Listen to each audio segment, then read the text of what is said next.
Part 15. Adventurer of the Elf World. Author, Wu Nangkuang Song. Chapter 141.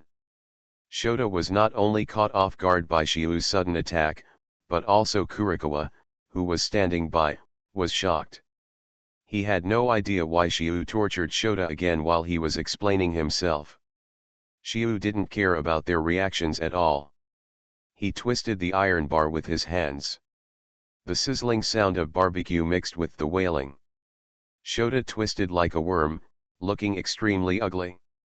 When Shota's wailing gradually weakened, Shiu threw the iron bar away, then grabbed his hair and lifted his head, looking into his eyes and sternly said, "Why do you think I didn't come to you after investigating clearly?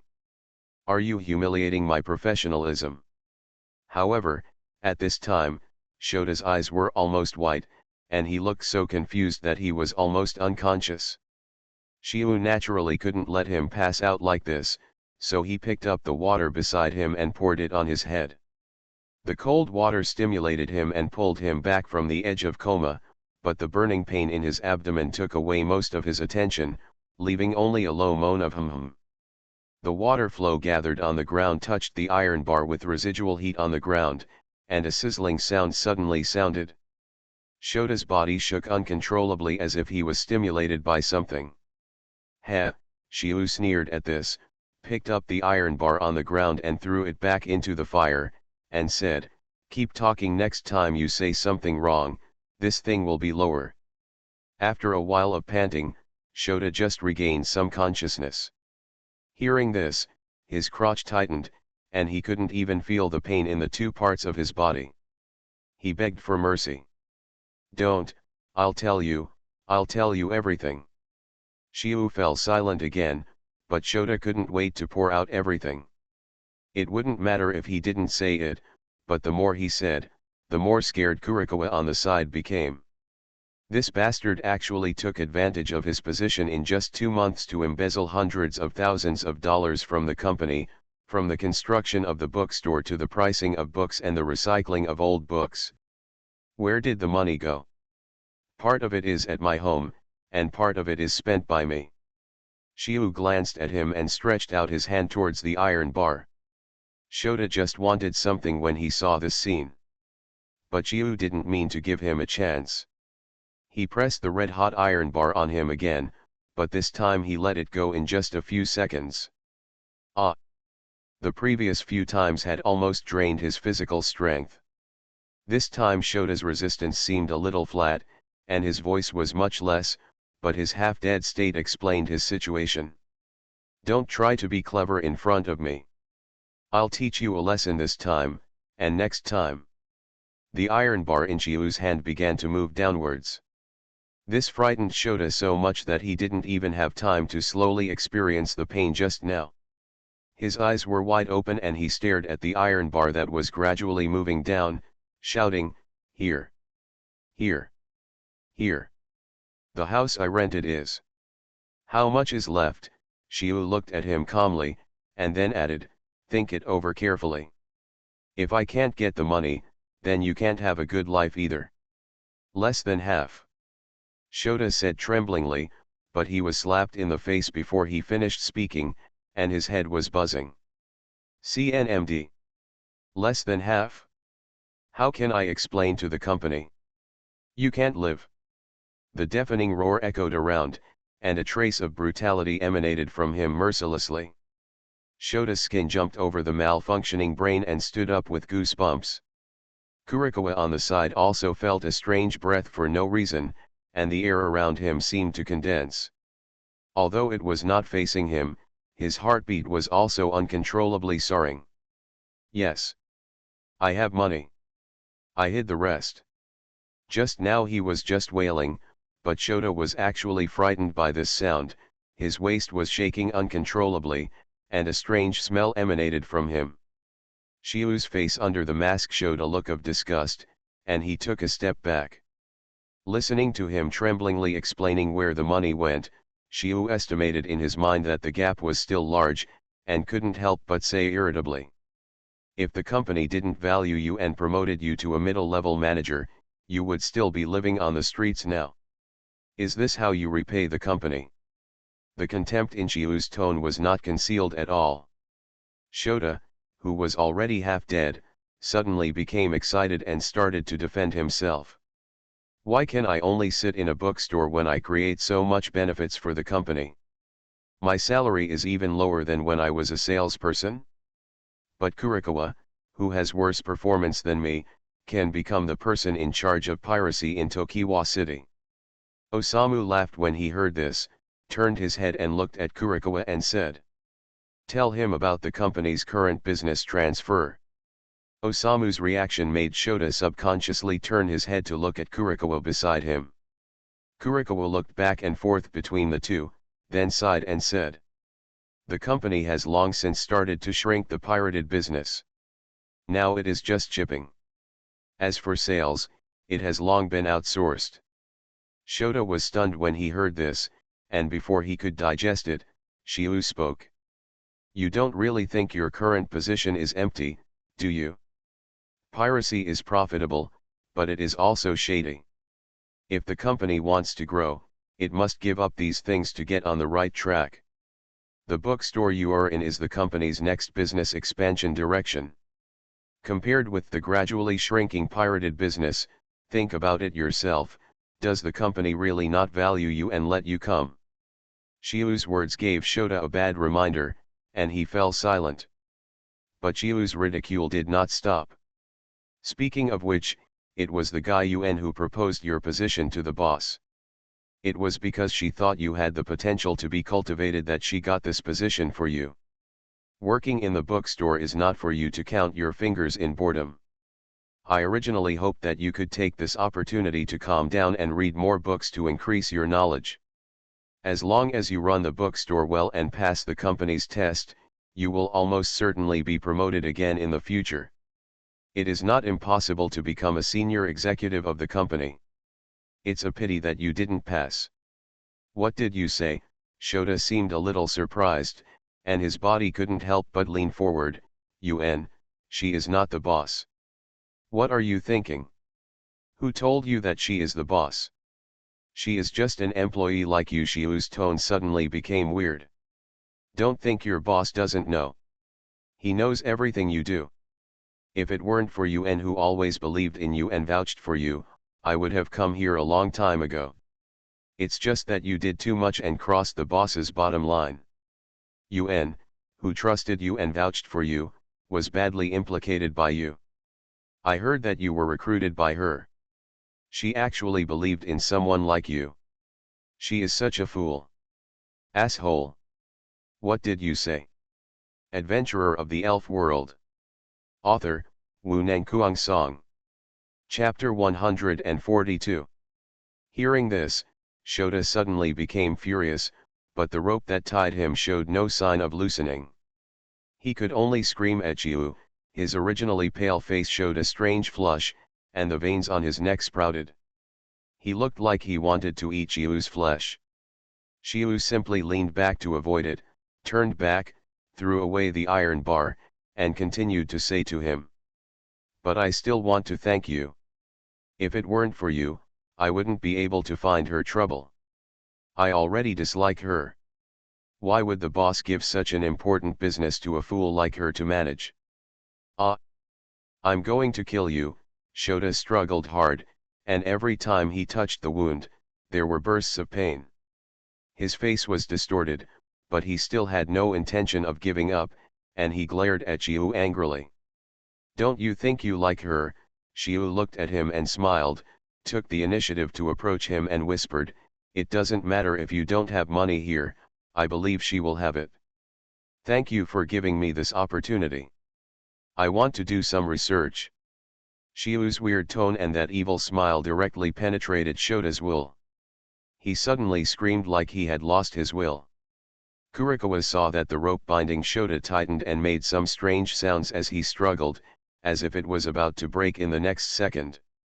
There was a trace of panic in my heart, and I couldn't help but turn my head to look at Chiu, wanting to remind him, or in other words, seeking a sense of security. But he found that Chiu still looked calm. Although he couldn't see the expression behind the mask, that calmness also infected him, and the waves in his heart began to slowly calm down. The previous series of operations had consumed most of Xiang Tai's physical strength. This burst of adrenaline-stimulated energy was like water without a source, quickly draining the last bit of his physical strength. At the same time, he also realized something. He fell silent, looking desperate. "Ha, are you very unwilling?" A sneer rang out, and Chiu said in a mean tone, "I heard that you still have parents and a younger brother at home, right? You seem to have given up the opportunity just to give your younger brother a chance to go to school." Shota didn't answer, but the lowered head slowly raised, his eyes fixed on Chiu, and the deep hatred in them was not concealed at all. "It's a pity the money is definitely not enough, so I can only make do with it and go back to work." Xiu Qian leaned closer. "Don't worry, I will help you take good care of you and your parents and brothers." As he said this, Xiu took out a fruit knife from somewhere and put it on his neck, slowly making gestures. Seeing this, Kurikawa on the side finally couldn't help but speak up. This is not good, it would be troublesome to kill someone. You have been in Jaban City for so long. Don't you know that the Jaban forest is very violent in summer? Every year, 1 or 2 people die from attacks by elves. This kind of thing is completely normal." When Shota heard this, he knew what would happen next, and his eyes gradually lost their light and became dim. Kurikawa listened to Xiu's understatement and didn't dare to say anything more for a while. He didn't know anything. He knew that his family was still waiting for him and nothing could happen to him. But at this moment, a series of sounds came from Xiu's body very suddenly. The next order is so fast." Xiu casually put the stuff into Kurikawa's hand aside, and then made a throat-slitting motion towards him. "I believe you know how to do it." After saying that, he patted his shoulder and turned around and walked outside, disappearing into the darkness where the firelight could not reach. Kurikawa stood there dumbfounded. Only then did he realize that there was a knife in his hand. When his hand shook, he almost dropped it to the ground, but he subconsciously grabbed the knife. When he looked up at Shota, he found that the other person was also looking at him, and the two looked at each other. Just the next second, the sound of quarreling in the darkness attracted their attention. "No. The amount of embezzlement of public funds is too large. This kind of person will have no effect in the world and will only damage the company's interests. This time it shows that she knows people poorly, boss. Do you still believe her?" "Yes." The quarrel became more and more intense, but soon subsided. After a few seconds of silence in the darkness, footsteps could be heard. Xiu's figure reappeared in the firelight. Although it was blocked by the mask, the violent aura was conveyed through the eyes, and there was a sneer as soon as it came up. "Ha! What a pity that stupid woman actually asked the boss to plead for you, and even took the initiative to take on the responsibility and paid for your share in advance." Shota's originally dead eyes suddenly glowed with light. However, Xiu didn't mean to let him go just like that. He leaned next to him and whispered, "I will keep an eye on you and that idiot. Don't let me catch evidence that you betrayed the company." After saying that, Xiu casually took the knife from Kurikawa's hand, raised his hand and waved it, and the rope holding Shota up snapped. Shota, who had been relying on the rope to stand up, lost his support and collapsed to the ground.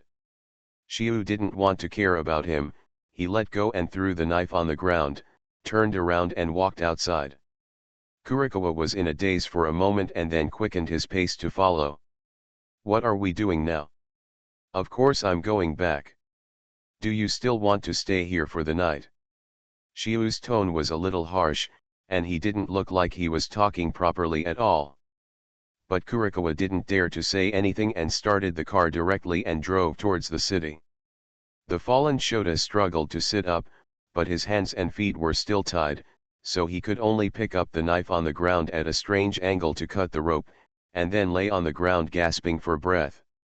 It took a long time to recover a little bit of physical strength, but at this time the fire gradually went out, leaving only the dark red light of the charcoal, and the sound of rustling sounded in the darkness around.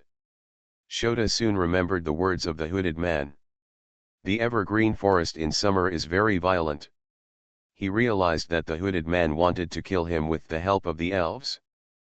But he couldn't let others down again, he had to live. He didn't care about resting anymore. Under the unknown threat, the pain in his body was relieved a little. He picked up the iron bar with one hand as support, and held up the knife with the other hand to explore outside. When he got outside, he realized that he was far away from the city. Looking around in the dim moonlight, he only saw a few lonely houses nearby. It was obviously an unknown abandoned village. Some houses were half collapsed and overgrown with weeds, which seemed dead silent. Some red spots appeared in the weeds, and Shota was so scared that he raised the iron bar and swung it randomly, shouting some nonsense. "Get out of here!" Soon the red spot disappeared in the grass. His demonstration worked, which gave him a sense of security, and then he walked quickly outside. You are listening to Novels at Bless Up channel. Wish you happiness and luck. Please subscribe to receive new novels. How do you feel about this novel? Please like and leave a comment. Adventurer of the Elf World. Author, Wu Nangkuang Song. Chapter 143. The vehicle was driving on a deserted road, and Kurikawa, as the driver, remained silent, while the repairman in the vehicle seemed very quiet, completely lacking the casualness he had when he arrived. Shiu looked at the dim stars outside through the car window, and his expression under the mask showed a hint of fatigue. If he had followed his past habits, it would have been impossible for Shota to survive, because he knew very well how villains sought death, so he had no habit of leaving anyone alive. But he was sure that there were still many bugs like Shota in the company. He could deal with one or two, but he couldn't keep an eye on things here all day long. And Obara is too young, not to mention that there are some things that Shiu doesn't want her to have too much contact with, so he needs someone to help Obara crack this hard nut, and this Shota is bad enough, and he is very suitable to be the one who takes the blame. But how to tame him has to be particular. Shiu specially retrieved his records in Jianhong City and analyzed his life experience. He found that this guy was not from Jianhong City, but came to Jianhong from surrounding towns. City mix. Because he had been caught doing some petty thefts, the official records of Jianhong City also contained some information about his situation before he came, such as his family's situation. Anyway, this guy spent the first half of his life dawdling, but this guy is born smart, and after working at the bottom for many years to develop his skills, being thick-skinned and smooth-tongued can only be regarded as the basics. When his company first expanded, he was accidentally discovered by Obara and brought him here. And he is indeed worthy of Obara's favor, and his sales performance has always been top-notch. It's just that O'Hara's inability to control him later allowed him to escape from control, which led to today's scene. It can be seen from his resume that this guy is capable. If he keeps doing well, he can get a good position. It's just that this guy is too smart and too confident at the same time. He didn't know clearly whether his own strength could support such an ambition.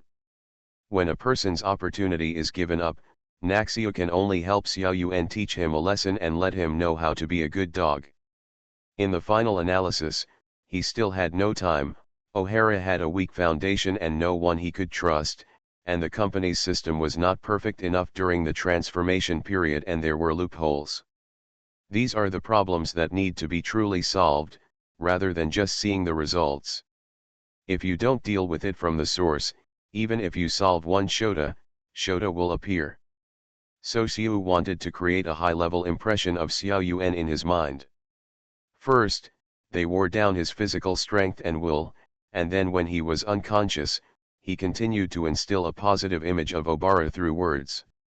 At the same time, he let him know the existence of the boss, lowered Obara from a boss to an employee like him, and guided him. He thought of the situation that Xiao Qian had fallen into for him. Then use his current situation to arouse empathy and inspire his guilt and dependence on Obara. In the end, his hope of survival was wiped out, and then ignited by Obara's hand, completely marking him with Obara's mark. The prerequisite for this is to have someone who is evil enough to push her to her side. At the same time, establish the identity of a monitor to remind them, as well as the omnipotent boss behind them. Xiu also had no manpower and could only go into battle himself. Fortunately, the situation is under his control, but it's hard to say what will happen after Shota escapes. After all, people's hearts are unpredictable. After he leaves, he will either take the money and run away. Either take the money and go back to Qianhong City to find Xiao Yuan. Or run and blow yourself up. But Xiu dared to take this risk. Presumably the last words she left to him should make him understand what is the right choice. If used well, its power is considerable. The best choice for dealing with borers is a tame hunting dog. He will lead you to find what you want. Eliminating company bugs also requires a good arrive. Kurikawa spoke carefully and parked the vehicle next to a small park in Jaban City. Practice to restrain divergent thinking and return your attention to reality. Kurikawa turned to look behind him and found that he had no intention of leaving in a hurry. Instead, he was just sitting in the back. Is there anything else? Kurikawa asked tentatively, his face revealing his panic. Xiu took the money out of his pocket, handed it over, and said, "This is overtime pay and the company's subsidy for your operation." Kurikawa stared blankly, unable to react for a while. That's it? But after what he had just experienced, he did not dare to accept the money. He could only shirk it with a wry smile. No. No need. I didn't do anything, I just drove. What's more, the salary given to me by the company is also subsidized. It's my duty to do things for the company. Xiu had no intention of speaking, and the air seemed to condense for a moment. After a moment, Xiu slowly lowered his hand, and just as Kurikawa breathed a sigh of relief, a word came. Your family is in Qianhong City, right? Hearing these words, Kurikawa was shocked. An electric current rushed from his spine to his brain, and a heat burst out of his body. His scalp was numb like needles, his eyes were wide open, and his body seemed to be frozen. Xiu didn't pay much attention to what he meant. He put the money next to the driver's seat and said casually, "Don't be nervous, I'm not a bad person." When Kurikawa heard this, he could only hide his fear by laughing awkwardly. Xiu, however, was still minding his own business and said, "You came here alone for the company. Your family is in Qianhong City. It must be very difficult for you. Now the bookstore in Jaban City is missing. I can recommend you to the boss and hire your wife as an employee here. Opposite the bookstore is the school, and your children can study here, so your family won't have to be separated." As he spoke, Xiu took out the key and pressed it on top of the money. Xiu's meaning was very clear, and Kurikawa also heard this tempting plan, and his eyes slowly moved towards the key, but he still did not reach out to take it, but fell into hesitation. Kurikawa is not stupid. He obviously knows that there are differences in the company. From the previous point of view, the boss is obviously more biased towards horror than this person. Now that he accepts this, it means that he is leaning towards this person. You know that the company will eventually give up on piracy completely. Xiu said something casually, and the words sounded like thunder in Kurikawa's ears. He quickly reacted, reached out and picked up the key, and thanked Xiu knowingly. Thank you, I will definitely work hard for the company in the future and will not let down the company's cultivation." Xiu glanced at him lightly and said casually, "Do your best. I hope it's not because of those bad things that I find you next time." Yes, yes, yes, these words scared Kurikawa to nod like a chicken pecking at rice, shouting words of loyalty. He just said a lot of words, but there was no response. Feeling a slight breeze, Kurikawa carefully raised his head, only to find that the car door had been opened at some point, and the person had already disappeared. Adventurer of the Elf World. Author, Wu Nangkuang Song. Chapter 144. Xiu walked out of the deserted street, casually threw the black jacket he bought at the roadside stall today into the trash can, took out the inner sleeve stuffed in his shoes, and as for the mask on his face, he didn't know when no more. Ahem. Xiu coughed a few times with some discomfort, then raised his hand to rub his throat gently. It was so uncomfortable to speak with a tight voice just now, and it is not an easy task to play another person. By the time Xiu returned to the Elf Center, it was already past 9 o'clock, almost 10 o'clock, but Dr. Oak didn't seem to be back yet. Xiu withdrew his hand from knocking on the door, returned to his room, and turned on his computer. The connection with O'Hara was connected, and Xiu found that her background had changed. After a moment of identification, I realized that this was the room he rented before he left. What's wrong? Xiao Yuan was a little surprised to see Xiu Zhe in a daze. Nothing. Xiu shook his head, his attention returned to O'Hara, and he said, I have already solved the matter in Tokiwa City. By then. Xiu explained the matter to Xiao Yuan in a different way, but he definitely did not mention the hooded man, probably so that he could be prepared for some words and not leak them. Xiu knew Shota's character well and knew that he would definitely not be willing to tell the details of what happened tonight in front of Obara. What are you talking about? Listening to Xiu's messy words, Xiao Yuan frowned, looking puzzled. Anyway, just don't give that person a good look when the time comes. You'll make him spit it out as much as you eat, but don't be too cruel, just look like you hate iron.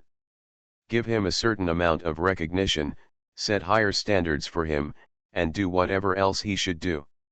You ask Shota to clean up those moths, transfer Kurikawa from Jaban City to the bookstore, and then ask his wife. Xiu can arrange things with just a few words. Xiao Yuan is average, but he is good at being obedient and knowing what he should do.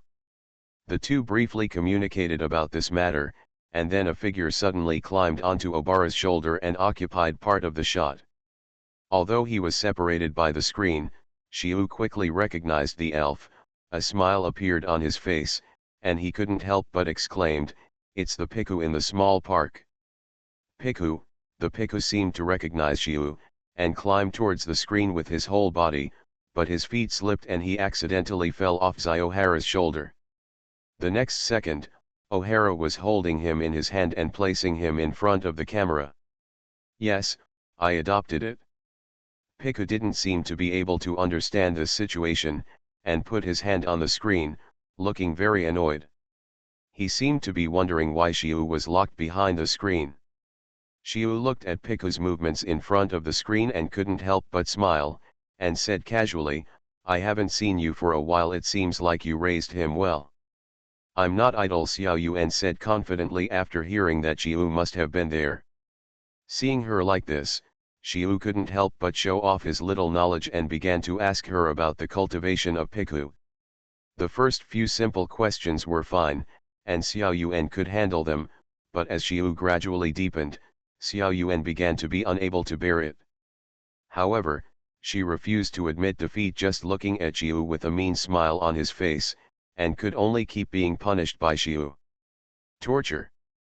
After talking like this, Xiao Yuan, who was originally in a good mood, was almost pissed off by Xiu. But when Xiu looked at her expression, he felt even happier.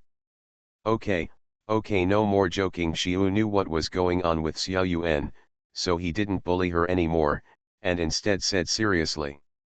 I just want to tell you that the issue about elves is not as simple as you think. If you encounter any questions that you don't understand, you can ask me as much as you want. Don't try randomly. You must understand that this is an intelligent creature, not your toys. Xiao Yuan thought for a moment and understood what Xiu meant, and reluctantly responded in a low voice. But she still looked like that. Xiaoya couldn't help but asked, why are you unhappy? When will you come back? I'm so tired. Xiao Yuan's face showed fatigue, his hands drooped as if without strength, and his whole body fell from his seat, with his chin resting on the table, like a salted fish. Okay, we can promote a few good performers at work. You just need to do a good job of supervision and coordination. Once the transformation is completed and the several businesses are separated, you will feel much more relaxed. Seeing Xiao Yuan's appearance, Xiu comforted him a few words, but she didn't quite agree with Xiu's words. She still looked decadent, opening her mouth and moving her jaw. It's not about work. Piku on the side seemed to have noticed something and came over, rubbing his cheek against Ohara's face.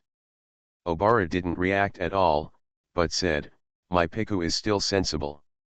But when Xiu saw their scene, he seemed to remember something, his eyes widened, and just as he was about to say something, the expression on Piku's face twisted together, and in the next second, orange-yellow electricity burst out from the electrical bag. And Xiao Yuan, who was cuddling with Piku, screamed and jumped up from the table. Fortunately, Piku's discharge lasted only a moment. Xiao Yuan jumped up and then fell back to his seat, his whole appearance changed.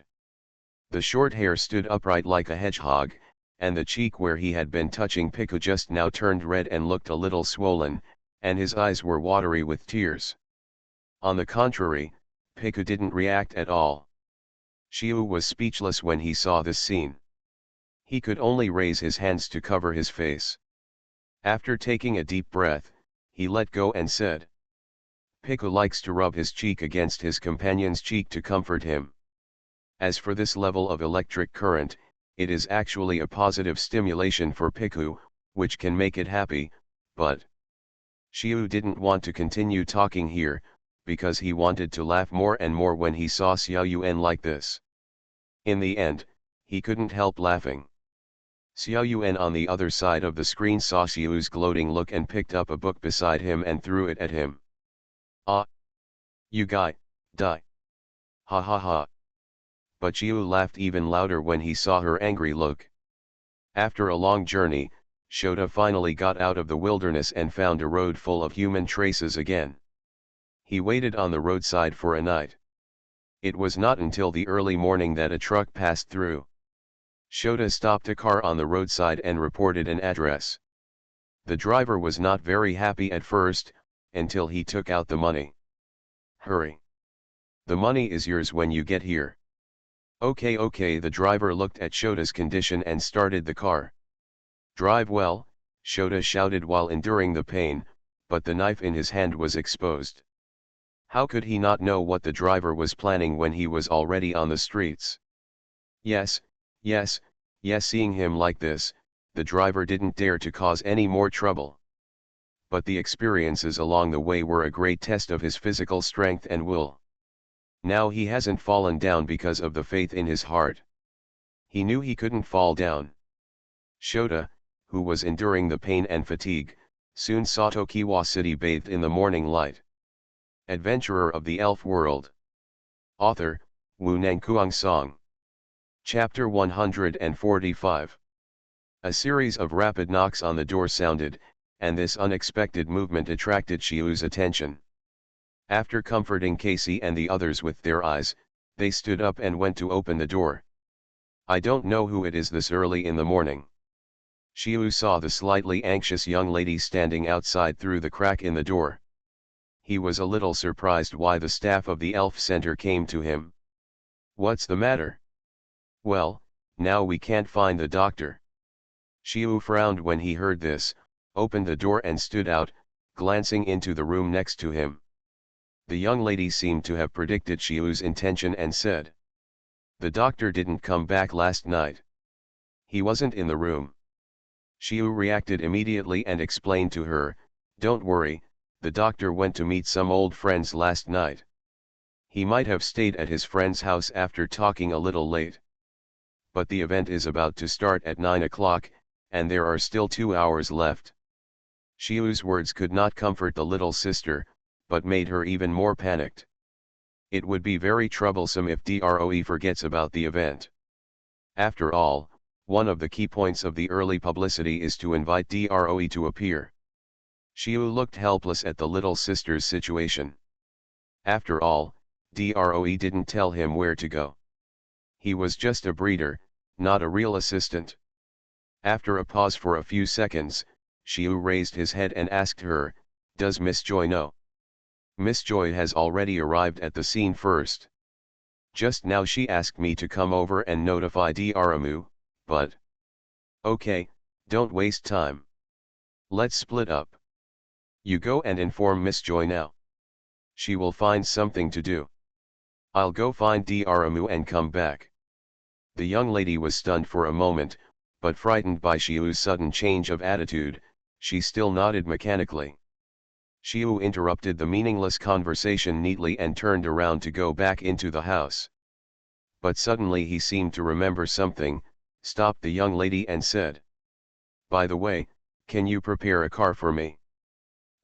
Okay, the young lady nodded seriously. Then Shiu saw the ambulance with the Elf Center logo at the entrance of the Elf Center. "Is there any problem?" the young lady asked strangely when she saw Shiu standing in front of the car.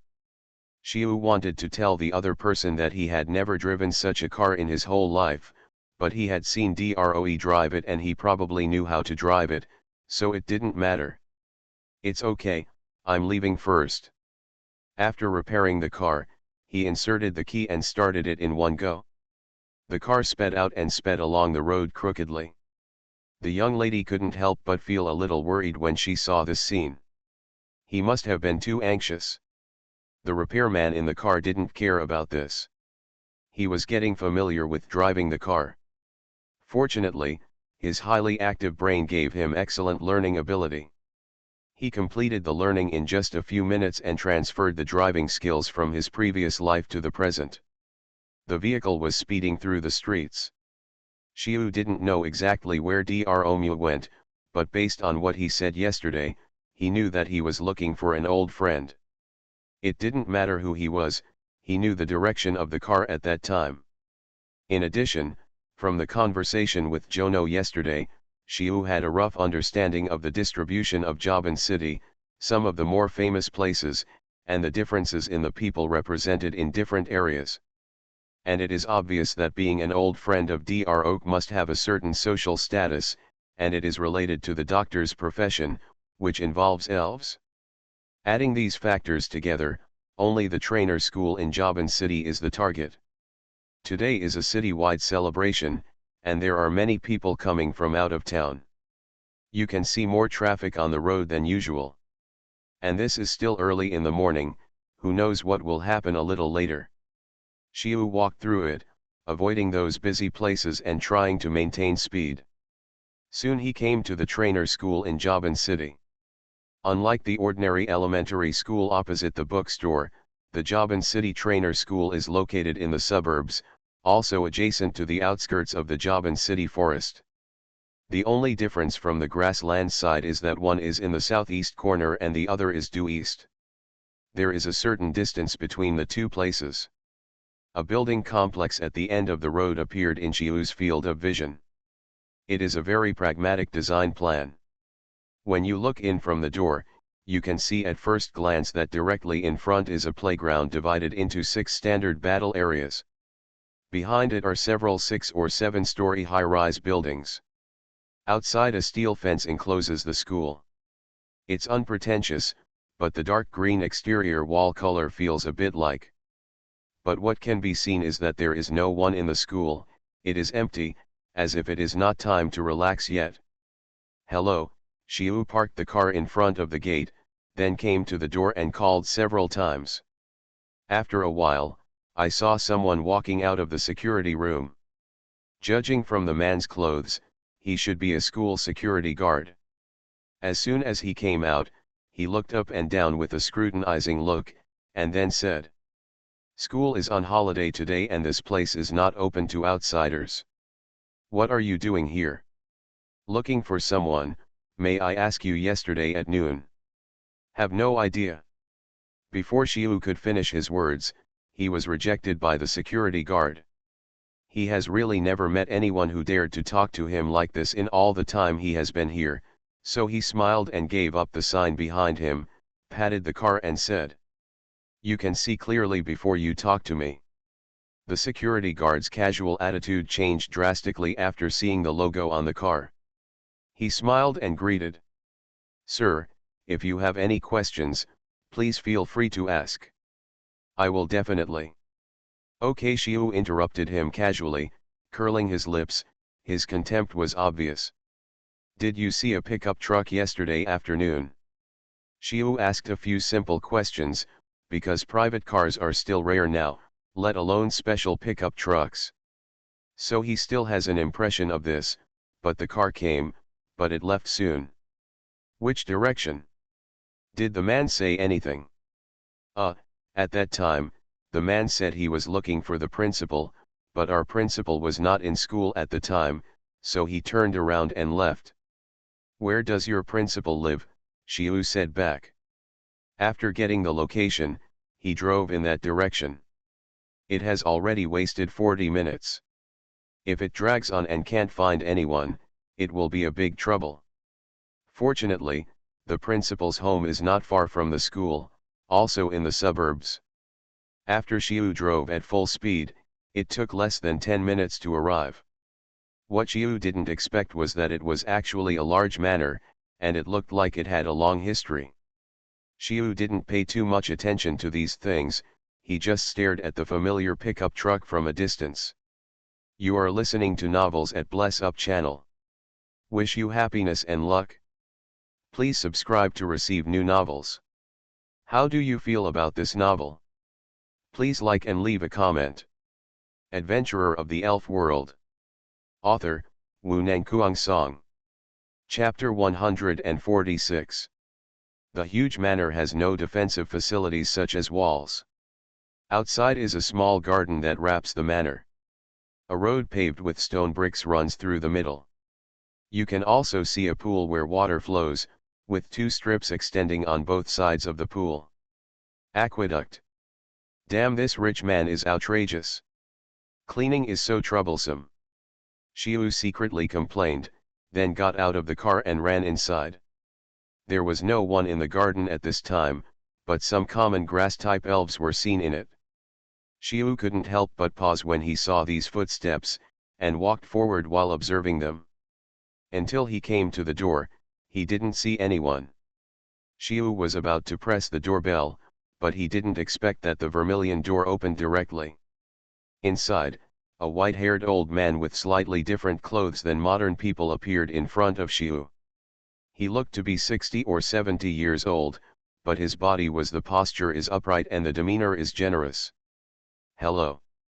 Xiu was here for a visit, so he naturally lowered his airs and said hello first. "Guests, please come in." The old man smiled, nodded slightly to Xiu, and then gestured sideways. Xiu, however, was a little confused about his reaction and did not dare to go in for a while. He just asked, "Is Daramu here?" "The doctor and my master are having dinner." The old man's posture remained unchanged, with the same smile on his face. Xiu hesitated a little, but he could only follow and walked in. The interior decoration of the manor is not very luxurious, but you can feel the weight of history. There are some unknown works of art placed in the passages. Even if Xiu has no research on these, he knows they are valuable. After walking inside for a while, Xiu was taken to a place that looked like a dining room, but the space here was a bit ridiculous. There were only 2 people sitting on a long table that could accommodate dozens of people. And Xiu saw Daramu among them at a glance, and couldn't help shouting under the pressure of time. "PhD." The 2 people who were having a leisurely conversation looked at Xiu at the same time, but they both seemed very casual and were not surprised by Xiu's arrival. "What are you doing here, kid?" Daramu waved to Xiu. The old man who just talked to Daramu looked at Xiu with a smile. Only then did Xiu see the old man with grey hair and a friendly face sitting in the main seat. He nodded slightly towards him and greeted him politely. "Good morning, sir, please forgive me for my presumptuous visit." "Haha, "You're welcome." The old man nodded slightly, turned sideways, and arranged for the servant on the side, "Give this guest an extra seat." "Thank you, no need to bother, but you didn't come here just to chat." He quickly shouted to stop, and then said to Daramu on the side, "The event is about to start. Miss Joy over there is looking for the doctor." Shiu originally thought that Droe had forgotten about this matter, but his reaction was completely beyond Shiu's expectation. He said with a very nonchalant look, "I know, doesn't the event start at 9 o'clock? It's still early." Shiu was speechless when he heard this, and could only stand there with a helpless smile. "Don't just stand there stupidly. No matter how important the activity is, you still have to eat, right?" "This is true." Dromu was not worried anyway. It was useless to think too much. Shiu simply sat down. The servant here also presented Shiu with breakfast in due course. Shiu nodded slightly towards the servant, then turned to the old man and said, "Thank you very much." "Haha, you're welcome." The old man smiled and waved his hand, then smiled at Dromu and said, "Your assistants are more polite than you." But Dromu looked disdainful and said casually, "Why should I be polite to you?" Shiu is not as casual as Dromu. He is an old friend, but he is not. If he really takes his master's words seriously, it will only make others laugh at Dromu's poor teaching. While eating a sumptuous breakfast and listening to the conversation between the two people, Shiu realized that Droe actually had a lot of family property in Jaban City, but it was just that it had been left to the people below to take care of it before. No wonder he didn't refuse the official invitation from Jaban City. It turned out that there was this reason. "Let's go, it's almost time." Dromu glanced at Shiu, then stood up, waved his hand towards the old man, and said casually, "I'm leaving." The old man just smiled and had no intention of saying anything more. Dromu, who was the only one who went out here, asked Shiu a little strangely, "How do you know I'm here?" "Guess." Shiu briefly talked about his thoughts, but Dromu didn't ask any more questions. Now Shiu started to complain. "Speaking of which, doctor is already a grown-up, so why are you still so worried?" "Ha, you are still too young," Dromu explained with a smile. "You don't know, if I go early, many people will definitely look for me. Only visiting the places is the best choice. Remember to come to the rescue after the opening is over." "It's up to you," Dromu said as he patted Shiu on the shoulder. His words were full of casualness. "I know." Xiaoya was speechless when he heard what Dromu said. This guy took his fishing to the extreme and thought about being lazy or running away all the time. He didn't look reliable in front of outsiders at all. "Hey! Did you drive here?" Dromu also noticed the ambulance parked nearby. "Did you come here on foot?" Shiu complained angrily, but Dromu didn't pay attention to this. Instead, he laughed evilly in surprise. "So you can drive? From now on, the job of driver will be handed over to you." After saying that, he patted Shiu's shoulder seriously, and got on the ambulance before Shiu refused. Shiu looked at the hand that stretched out of the window and shook his head helplessly, muttering to himself, "The breeder has to work as a part-time driver, this is exploitation." But he could only get in the car and sit in the driver's seat, asking while starting the car, "What about this pickup truck? He will help me send it back, don't worry about it." Dro waved his hand casually, not caring, but urged, "Hurry up, it will be bad if you are late." Shiu was speechless when he heard this. Who was so indifferent just now? Although he thought so, Shiu still knew the importance. "Doctor, sit down, I just learned to drive." After saying that, he stepped on the accelerator and drove out. The car started directly, and it turned crookedly in a proportionality shape, leaving an obvious mark on the ground. The grass flew, and then the car crooked like dancing. Let's not talk about the blow that sentence gave to Professor Oak. Just the start alone made his blood pressure soar. He could only hold onto the handle tightly to avoid being thrown out. Why didn't you say it earlier? Hold on tight. The car's speed, which was already ridiculous, suddenly increased. A strong push on the back came, but Chiu seemed unusually calm, with the corners of his mouth slightly raised. Adventurer of the Elf World. Author, Wu Nangkuang Song. Chapter 147. Xiu also dared to do this on the empty roads in the suburbs. When he really got to the streets in the city, he still drove slowly and honestly. At this time, many stalls had been opened on both sides of the street, and it seemed that people came from other places to participate, and there were more and more pedestrians on the road. Moreover, Xiu found that the proportion of trainers increased significantly, and some people brought their own elves. In fact, there are regulations about this city.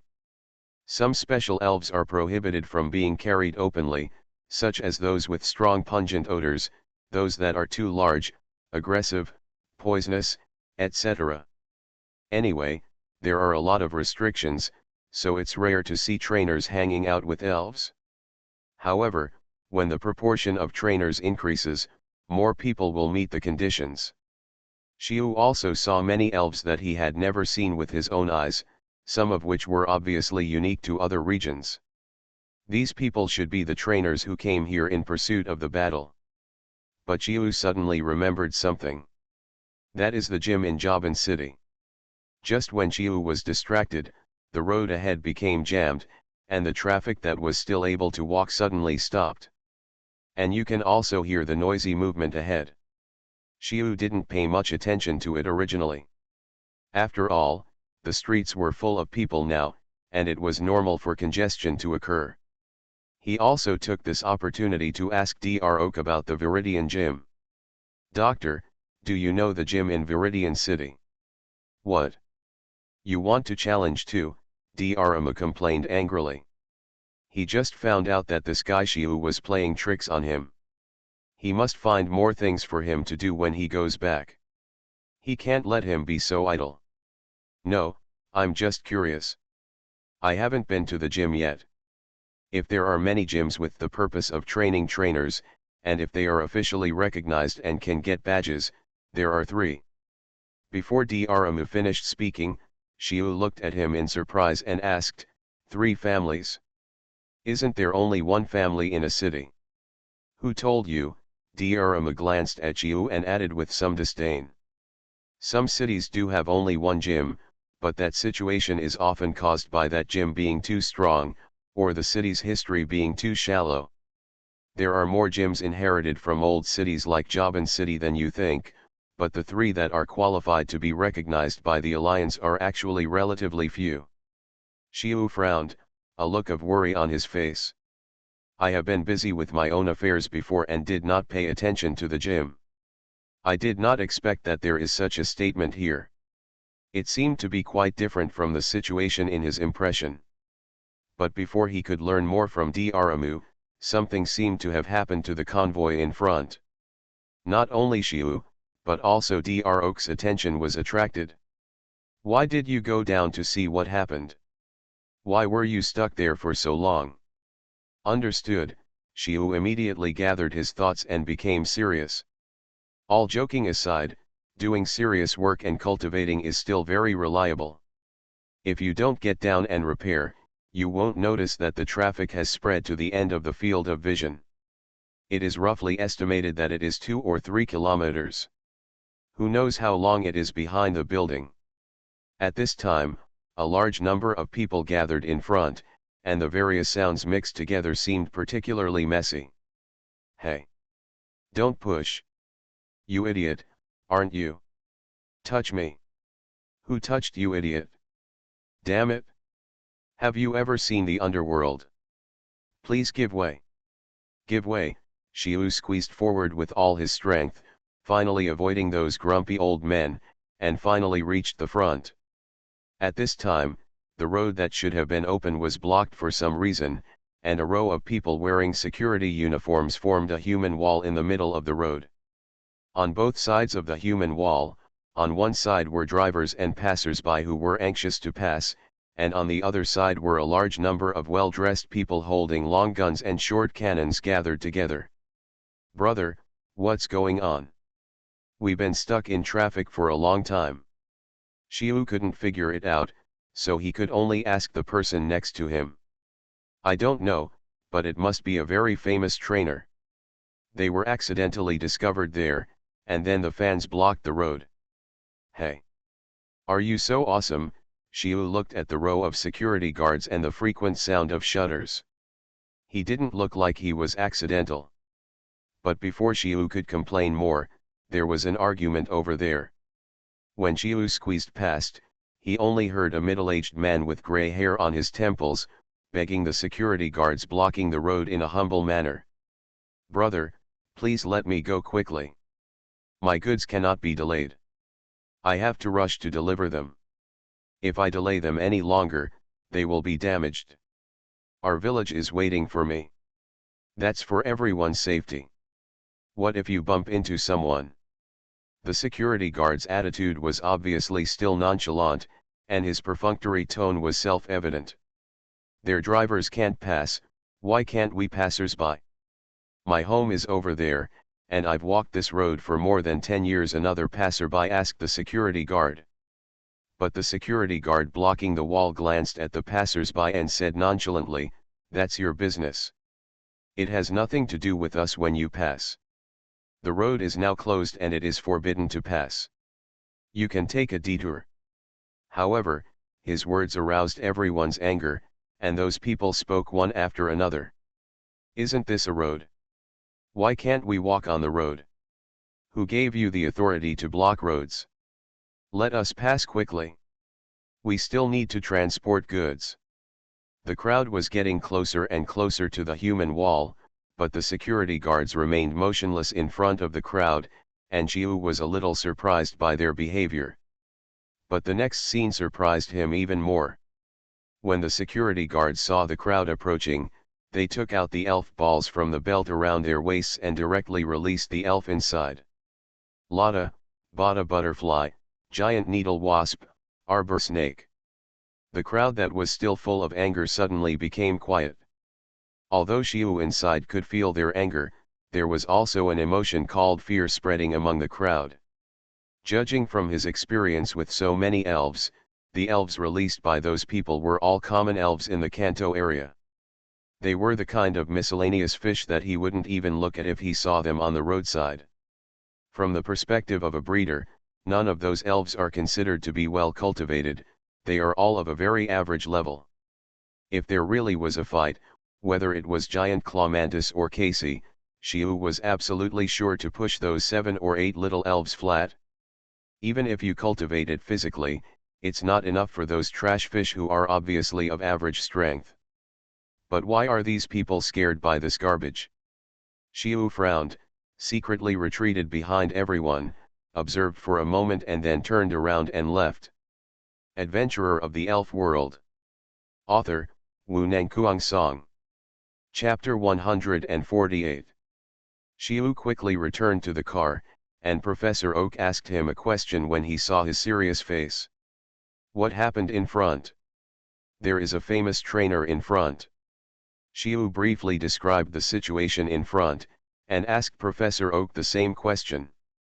After a few seconds of silence, Professor Oak said earnestly, "Because ordinary people don't have many opportunities to get in touch with Pokemon unless they go to a school that teaches Pokemon, and in their basic education, Pokemon are always described as dangerous, powerful, and invincible. In addition, the TV only shows the brute force of Pokemon fighting in the arena, and they don't understand that the strength gap between different Pokemon is very large, just like there is a big gap between a Rattata and a Charizard." Xiu was speechless after hearing this, but he didn't mean to continue the topic, and said, "The road is blocked now, what should we do?" As he said this, Xiu glanced at the time, and the game would start in less than half an hour. If the traffic jam continues, they will definitely not be able to arrive on time, and then they will be in trouble. It's a pity that Casey can't teleport, otherwise there would be so many troubles there. Let's do this, I'll go ahead and clear the way, doctor, you drive yourself later, don't worry about me. Xiu thought for a while and then said something, and then got out of the car and walked forward without waiting for Professor Oak's consent. Professor Oak looked at Xiu's back and a faint smile appeared on his face. The second time Xiu went there, he was not as cautious as the first time, but seemed a little rough. Just now, he was worried that his recklessness would involve Professor Oak, and he was afraid that it would affect his established personality and reputation, so he didn't want to cause more trouble. But after listening to what Professor Oak said, he understood that it was obviously unrealistic to expect those ordinary people to complete the breakthrough. It was more appropriate to cut off his relationship with Professor Oak first, and then break through. He was originally unhappy with those idiots, and he didn't come to this world to be bullied. Compared with just now, more and more people gathered in front, but they only complained and begged in low voices in front of those security guards. Xiu also noticed the old man just now, but he didn't react much except for his haggard face. And the security guards were still unmoved in the face of the drivers and passers-by. Xiu also noticed some trainers in the crowd, but they didn't have the pressure of the drivers. Those who really wanted to leave had already left. The trainers who stayed here were either for watching the show or fans of the star trainer. Xiu originally wanted to provoke conflicts between ordinary trainers and those security guards, but now it seems that he has lost the opportunity. In short, the people who could have been united have been divided. Xiu glanced at him lightly, found the old man just now, whispered a few words in his ear, and then got up and walked towards the blockade. Sure enough, a security guard here reached out to stop Xiu. What happened in front? Why are you blocking the road here? Xiu's tone was flat, and his voice seemed very weak in this noisy environment. The security guard just glanced at Xiu, and seeing that he was just a half-grown child who didn't care at all, he said with disdain, "It has nothing to do with you. Who gave you the power to block the road? As far as I know, only the international police and junta have this power." "Are you junta?" Xiu asked again slowly. "No. Don't come to make trouble, be careful of me." The man looked at Xiu with some disgust, and was obviously a little annoyed by his entanglement. But before the man finished speaking, Xiu suddenly shouted, "What? You are actually the international police." As he said, Xiu took out a piece of money from his pocket and stuffed it into the man's pocket in front of everyone, and didn't forget to pat it. Xiu's words without warning attracted the attention of most people. They all looked over and happened to see the scene of stuffing money. At the same time, the little leader in charge of this side also noticed Xiu's words and looked over here. One of the obvious leaders looked at the people next to him and knew how to deal with this situation. Those small fish elves came out and were about to surround Xiu. But Xiu saw this man not retreating but advancing, and suddenly leaned forward to face the man.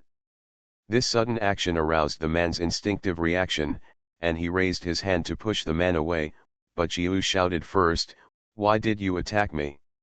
It was only at this time that the other security guards reacted and wanted to surround him. At this time, Xiu was completely different from the casualness at the beginning, but was extremely excited and shouted to the security guards who surrounded him. "Who are you? What is your intention in attacking tourists? Do you want to disrupt the festival of Changpan City?" Xiu's series of questions directly stunned them.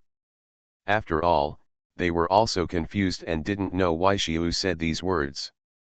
But the little leader stood up, waved his hand, and said sternly, "He is making trouble. Get him out." As soon as the voice fell, those small Pokemon surrounded Xiu under the command of the small Pokemons, but Xiu just chuckled and said casually, "Do you know the consequences of commanding Pokemons to attack ordinary people in the city? The Pokemon that hurts people will be killed, the human will be permanently deprived of the trainer status, compensate the victim, and be sentenced to more than 5 years in prison depending on the severity." Xiu's tone became heavier as he spoke, and he walked steadily towards the little leader, almost shouting at the man's face, "If you have the guts, command the elves to attack me. Dare you?" Xiu's words were so powerful that the little leader was obviously stunned. He didn't expect Xiu to be so tough. Looking at the strange eyes in the crowd, the little leader didn't dare to move, and could only shout to Xiu awkwardly. "We are also workers, do things according to orders, don't embarrass us." "What? You have someone above you, aren't you afraid of accidents?" Xiu's voice suddenly became several times louder, almost shouting, "No wonder you dare to destroy the festival of Changpan City, it turns out there are people above you. What did you say?" The little leader was stunned when Xiu shouted this, and raised his hand to subdue Xiu, but Xiu quickly pulled away, and then said sarcastically, "It turns out you are fake." As soon as Xiu said this, everyone's eyes on these small fish were completely different, full of dangerous anger. The security guards who were so arrogant just now were now like quails, with their heads tilted and their momentum completely gone. "Why are you scared now? You were so powerful when you were making things difficult for ordinary people like us. You were so majestic when you let the elves out. You are listening to novels at Bless Up channel. Wish you happiness and luck. Please subscribe to receive new novels. How do you feel about this novel? Please like and leave a comment." Adventurer of the Elf World. Author, Wu Nangkuang Song. Chapter 149. Xiu grinned, then looked at the passers-by and drivers. The smile on his face became more and more ferocious, and he spoke word by word. "It turns out they are all liars." As soon as Xiu said this, he didn't know why the originally noisy crowd suddenly fell silent. The little boss looked at Xiu's expression with some confusion, not knowing what he wanted to do. It's just that the hesitation he showed ruined the last chance.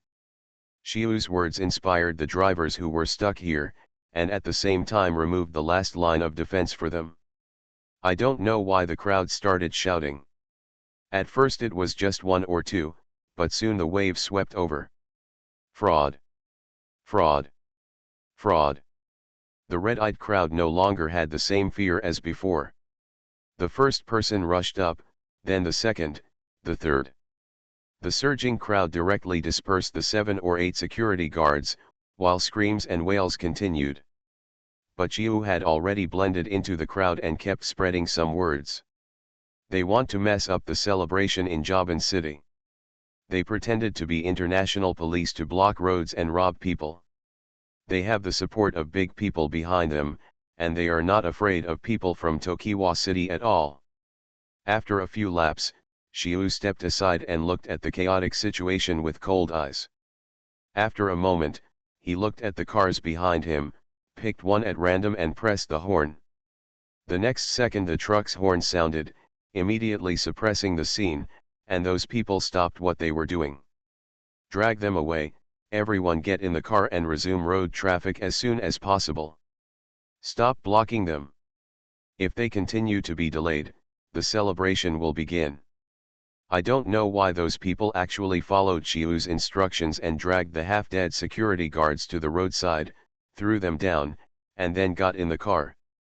Xiu also took the opportunity to shout out the last words. "Set off." The riot just now obviously attracted the attention of those people, but it was chaotic at the time. When those people reacted, they only saw the mess on the ground and the restarted cars. Although the lackeys were eliminated at this time, the man and his fans still occupied the road. But this time the driver had no intention of giving in. When the first truck started and sounded its horn, most of the vehicles on the road responded. The constant sound of horns was like a whip to drive away sheep, driving aside the reporters and fans who occupied the road in a mess, forcing them to leave. The traffic flow that had been stagnant for a long time began to flow slowly. But the fans who had gathered were miserable. They were constantly bombarded, and the crowded crowd became more and more chaotic, with all kinds of pushing and insults happening one after another. Xiu looked at the increasingly chaotic scene in front of him, but the corners of his mouth curled up slightly. If possible, the best thing would be watermelon, cola, and melon seeds, plus a small bench. Hey! A shout woke Xiu up from his melon-eating state. Xiu looked over and found Droe driving the car to the side of the road and looking over here. Xiu's expression changed, and he shook his head at him. He was about to turn around and leave, but he was called out one after another, so he could only walk over helplessly and whispered. "Doctor, what are you doing? You must know that this car belongs to the Elf Center, and it was seen by them. Let's talk about it after we get in the car." Droe didn't care about Xiu's words, with a slight smile on his face. Xiu didn't dare to delay, and after taking a look around, he sat in the passenger seat. The car was driving slowly on the road. Before Xiu could say anything, Droe smiled and joked. "Good guy. You are so ruthless. It won't take half an hour for these drivers to spread the rumors you made up throughout Jaban City. By then." "Hey," Xiu interrupted Droe's words and denied it with a look of rejection. "What rumors? I didn't say anything." Droe chuckled lightly, but he had no intention of exposing Xiu. Instead, he changed his mind and started talking about another topic. "I just thought you wanted to go up and release the giant mantis to clear the road." "Doctor, do you think I am such a stupid person?" Xiu curled his lips and complained with a look of disgust. "Doctor must know better than me the consequences of fighting in the street. Why bother with a problem that can be solved with only $100? There is absolutely no benefit to using elves in the situation just now. The Alliance's restrictions on trainers' strength are most obvious in big cities. Using elves is definitely a bad idea. He doesn't want to be targeted. What's more, it would be foolish to take this matter upon yourself. He doesn't have such high morals. Moreover, this kind of fight between ordinary people can first exclude Junche's intervention. In this situation where multiple people take action, the responsibility involved is even more troublesome. The Alliance may not want to care about it. Xiu wouldn't recognize it anyway, and he didn't do anything. He was just a passerby. After all, what he did was just to send Droe to the event venue as agreed. If these people didn't block his way, he wouldn't bother to care. What's more, the performance of these ordinary people is so extraordinary that they dare not rush forward when a few losers block the road. If he drives a large truck and accelerates directly, it depends on whether he dares to risk his life with a salary of several hundred yuan. Xiu's eyes looking forward became more and more weird, revealing a kind of darkness. "Hey," Droe suddenly called out, waking Xiu up. "Huh?" Xiu was stunned for a moment, then looked at Droe with some confusion. "Your emotional reaction is a bit intense. Are you very irritable and full of violent thoughts?" Droe's face was a bit solemn at this time, and he was completely out of the joking mood just now. Xiu pondered for a while after hearing this, then took a deep breath to adjust his mood and admitted it. "Indeed, I didn't notice it until the doctor said it. The consequences have already appeared, be careful." Droe had nothing to say, and drove honestly after leaving a word. Xiu also fell into silence. After passing that street, the road was smooth, and the speed of the car was also increased. It didn't take much time to arrive at the central square of the city. The square was very lively at this time. A platform was built on one side of the square, and some of the staff behind the scenes came and went. Xiu also saw Miss Joy, who was coordinating the overall situation. "Doctor, go over by yourself, I'll send the car back first." "I'll need it later, why are you sending it back?" Droe took his clothes and got out of the car, and Xiu had to follow him. "Just take a stroll, I'll go over there first." Droe put on the white coat, took off the mask, and rushed to the center. When he left, he did not forget to remind him, "Remember to come and save me when it's almost time, don't just play." Oh. Xiu felt that he had thought too much before. Dr. Oak didn't bring him here to let him relax, but simply wanted to find an excuse to avoid those messy social events. Adventurer of the Elf World. Author, Wu Nangkuang Song. Chapter 150. Xiu glanced at the layout of the square, and then wandered aimlessly on the surrounding streets. Because of the celebration, there were many more stalls on the streets near the square. And the nearby shops also used various methods to attract customers. There were many people coming and going, whether they were locals in Changpan City or tourists from other places. Xiu also found that most of those who set up stalls or pushed carts were people from surrounding towns. Their products were mainly agricultural and sideline products and handicrafts. It must be said that some stalls still surprised him. After all, Xiu's understanding of this world was still relatively monotonous, and he didn't know the lives of ordinary people. After just a short stroll, Xiu had a lot of things in his hands, but most of them were food.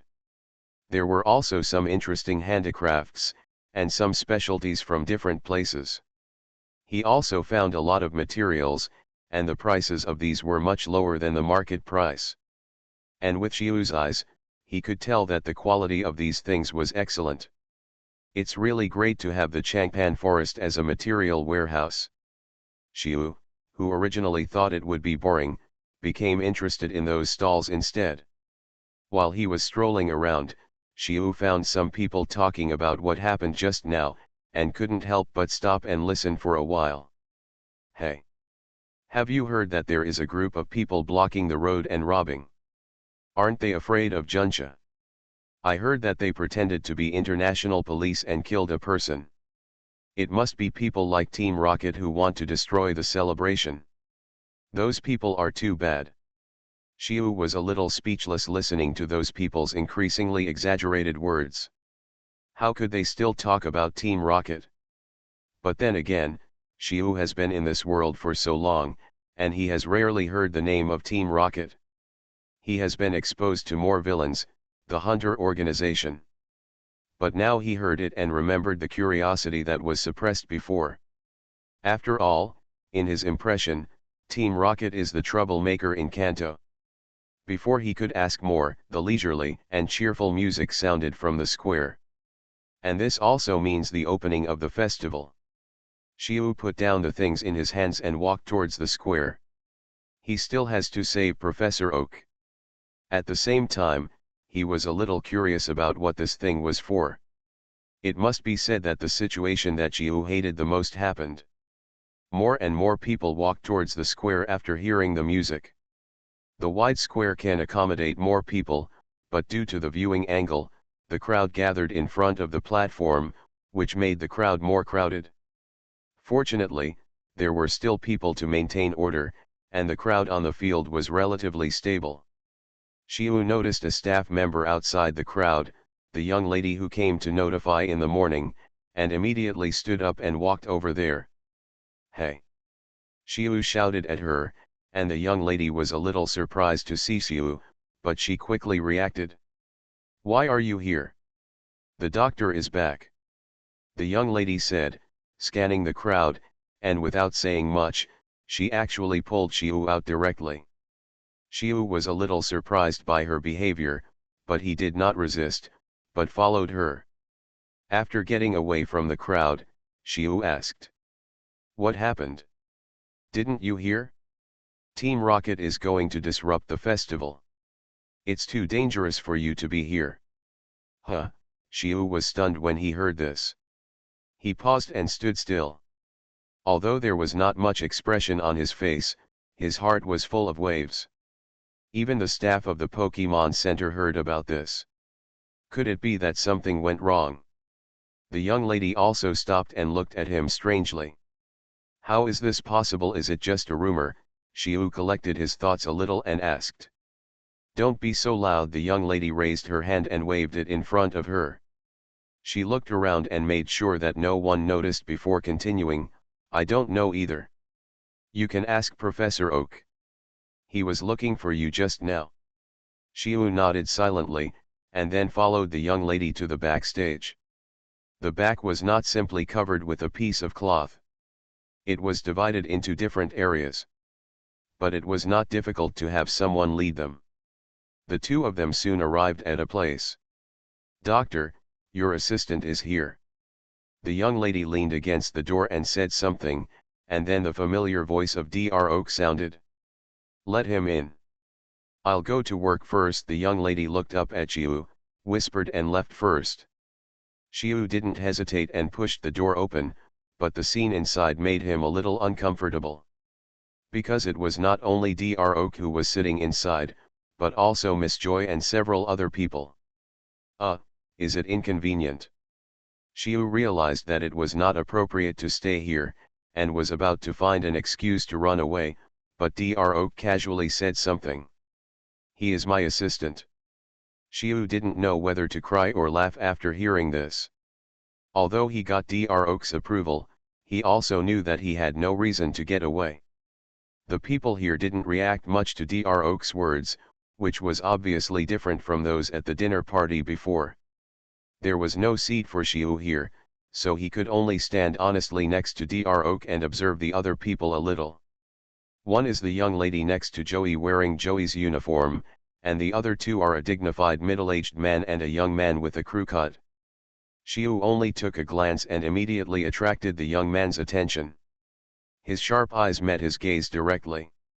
Xiu did not dodge in a hurry. Instead, he glanced slowly and nodded at him with a smile. His eyes were sharp and his posture was straight. Although he was wearing casual clothes, his identity was obvious. He was either Juncha or someone from the international police.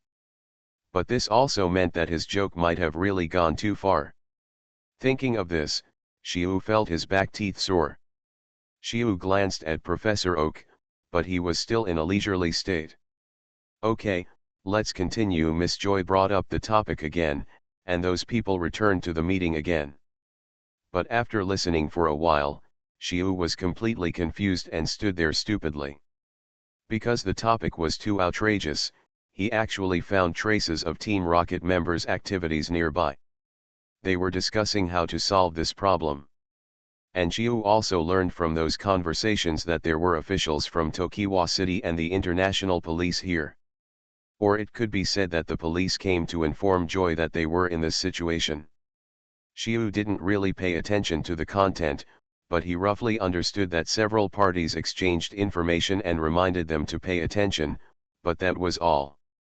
The information everyone received was still very thin. Proceed as planned, increase the number of patrols and the frequency, and maintain public order. This is not the first year of holding the festival. You have to believe that we can solve this problem. Miss Joy made the final decision, and the official from Tokiwa City nodded in agreement.